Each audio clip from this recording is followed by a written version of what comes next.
આકાશવાણી અમદાવાદ વડોદરા પ્રાદેશિક સમાચાર યશવી મહેતા વાંચે છે.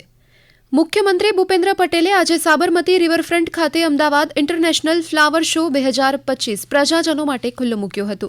22 જાન્યુઆરી સુધી ચાલનારા ફ્લાવર શોમાં ઓડિયો ગાઈડની વ્યવસ્થા પણ કરવામાં આવી છે, જેમાં મુલાકાતીઓ QR કોડ સ્કેન કરી ફૂલ, સ્કલ્પચર અને ઝોન વિશેની માહિતી મેળવી શકશે. નાગરિકોની માંગને ધ્યાનમાં રાખીને ફ્લાવર શોને લંબાવવામાં આવશે. આ પ્રસંગે મુખ્યમંત્રીના હસ્તે ટ્રી સેશન્સનું લોન્ચિંગ અને mission 3 million tree coffee table બુકનું અનાવરણ કરવામાં આવ્યું હતું. આ પ્રસંગે આરોગ્ય મંત્રી ઋષિકેશ પટેલ, સહકાર મંત્રી જગદીશ વિશ્વકર્મા, અમદાવાદના ધારાસભ્ય મેયર પ્રતિભા જૈન અને મ્યુનિસિપલ કમિશનર M. થેન્નારસન ઉપસ્થિત રહ્યા હતા.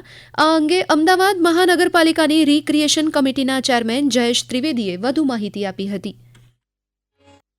ઘણા બધા વિવિધ આકર્ષણો દર વર્ષે કરીએ છીએ, એનાથી વિશેષ આ વખતે કરવાનો પ્રયત્ન કર્યો છે. સવારે 9 થી રાત્રે 10 વાગ્યા સુધી આ ખુલ્લો રહેશે. સવારે 8 થી 9, રાત્રે 10 થી 11 માટે 2 1 કલાકના પ્રીમિયમ સ્લોટ રાખવામાં આવ્યા છે. આ ઉપરાંત જે અલગ અલગ સ્કલ્પચર છે, લગભગ 20 થી વધુ પ્રકારના સ્કલ્પચર જે મૂક્યા છે. વિશેષ વાત કરીએ તો વડાપ્રધાનશ્રી દ્વારા જે દર મહિને મન કી બાત કરવામાં આવે છે, એના વિવિધ એપિસોડની અંદર જે વિવિધ વાતો કરવામાં આવી છે એનો એક સ્ટોલ છે. રાજ્ય સરકારના તોશાખાનામાં જમા થતી ભેટ સોગાદોની હરાજીમાંથી 3 મહિનામાં 36,97,000 રૂપિયાની આવક થઈ છે. 2 ઓક્ટોબર 2024ના રોજ આ પોર્ટલ શરૂ થયું ત્યારથી ડિસેમ્બર મહિના દરમિયાન 400થી પણ વધુ વસ્તુઓ હરાજી માટે મૂકવામાં આવી હતી, જે પૈકી 181 વસ્તુના વેચાણ દ્વારા આશરે લગભગ 37 લાખ રૂપિયાની આવક થઈ છે. આ ભંડોળને કન્યા કેળવણી નિધિમાં જમા કરવામાં આવશે. ઈ પોર્ટલના માધ્યમથી દેશની કોઈપણ વ્યક્તિ આ હરાજીમાં ભાગ લઈ શકે છે. પંચમહાલ જિલ્લાના સુપ્રસિદ્ધ યાત્રાધામ પાવાગઢ નજીક આવેલા વડા તળાવ ખાતે ગઈકાલે રાત્રે પંચમહોત્સવ કાર્યક્રમનો શુભારંભ થયો હતો. ચાલુ વર્ષે 5 દિવસને બદલે 3 દિવસના પંચમહોત્સવ કાર્યક્રમનું આયોજન કરવામાં આવ્યું છે.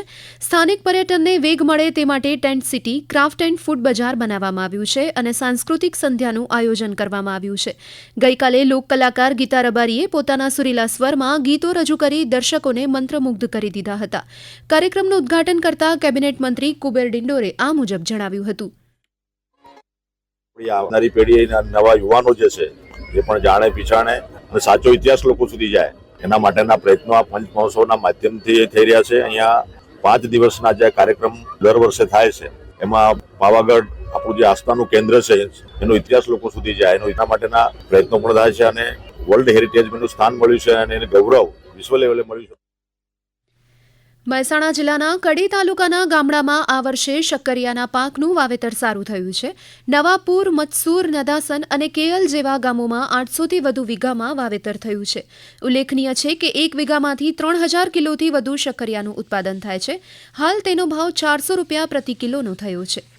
ગૃહ વિભાગે ગઈકાલે સ્ટેટ મોનિટરિંગ સેલનું અલગ પોલીસ સ્ટેશન બનાવવાની મંજૂરી આપી છે. ટૂંક સમયમાં SMC માટે એક અલગ પોલીસ સ્ટેશન બનાવવામાં આવશે અને રાજ્ય કક્ષાનું આ એક જ પોલીસ સ્ટેશન હશે. આ પોલીસ સ્ટેશનમાં સમગ્ર રાજ્ય અને વિદેશની સ્પર્શતા ગુનાઓ દાખલ કરવામાં આવશે અને પ્રતિ નિયુક્તિ પર PSI અને PIની નિમણૂક કરવામાં આવશે. સ્ટેટ મોનિટરિંગ સેલના નાયબ પોલીસ અધિક્ષક KT કામરિયાએ આ અંગેની વધુ માહિતી આપી હતી. ગુજરાતને સ્પર્શતા હોય, વિદેશને સ્પર્શતા હોય, ક્રિકેટ સટ્ટા બેટિંગને હોય, કબૂતરબાજીના હોય, ભારતીય ન્યાય સંહિતા તેમજ માઇનોર એક્ટના તમામ પોલીસ અધિકારના ગુનાઓ DGP સાહેબની મંજૂરી લઈને અહીંયા ગુના દાખલ કરશું. બાકીના જે રૂટીન પ્રથા છે હાલ SMCની, એ પ્રમાણે કાર્યરત રહેશે. અમુક ટાઈમે ગુના દાખલ કરતી વખતે દાખલ કરવાની મંજૂરી લેવાની, તે બધી પ્રોસેસમાંથી ડાયરેક્ટ એક DGP સાહેબના અંડરમાં સીધું સુપરવિઝન કરતું પોલીસ સ્ટેશન અસ્તિત્વમાં આવશે, જેનાથી ગુનાની સ્પીડમાં તેમજ ઇન્વેસ્ટિગેશનમાં ફાયદો થશે. કડી માર્કેટયાર્ડમાં મઠના પાકની આવકમાં વધારો નોંધાયો છે. 1 મહિનામાં 25,000 બોરીની આવક થઈ હતી, જેમાં મઠનો સરેરાશ ભાવ 1,343 રૂપિયા સુધીનો રહ્યો હતો, તો હજુ પણ મઠની આવક ચાલુ છે. દાદરા નગર હવેલી અને દમણ દીવમાં 13 વર્ષથી ચાલી રહેલી 108 એમ્બ્યુલન્સે અત્યાર સુધીમાં 4,57,626 ઇમરજન્સી કોલ સ્વીકાર્યા છે. તેમાંથી 26% એટલે કે 93,000 કોલ સગર્ભા મહિલાઓની પ્રસૂતિ માટે મળ્યા હતા. ગયા વર્ષે મળેલા કુલ 45,000 કોલ્સમાં સરેરાશ પ્રતિસાદ સમય 8 મિનિટ 14 સેકન્ડ જેટલો રહ્યો હતો. આ સમાચાર આપ આકાશવાણીના અમદાવાદ વડોદરા કેન્દ્ર પરથી સાંભળી રહ્યા છો. આ સમાચાર આપ અમારી YouTube channel AIR news Gujarat પર પણ સાંભળી શકશો. વધુ સમાચાર માટે અમારી વેબસાઇટ newsonair.gov.in/gujarati અને અમારા એક્સ હેન્ડલ AIR_news_ABAD ને ફોલો કરી શકશો.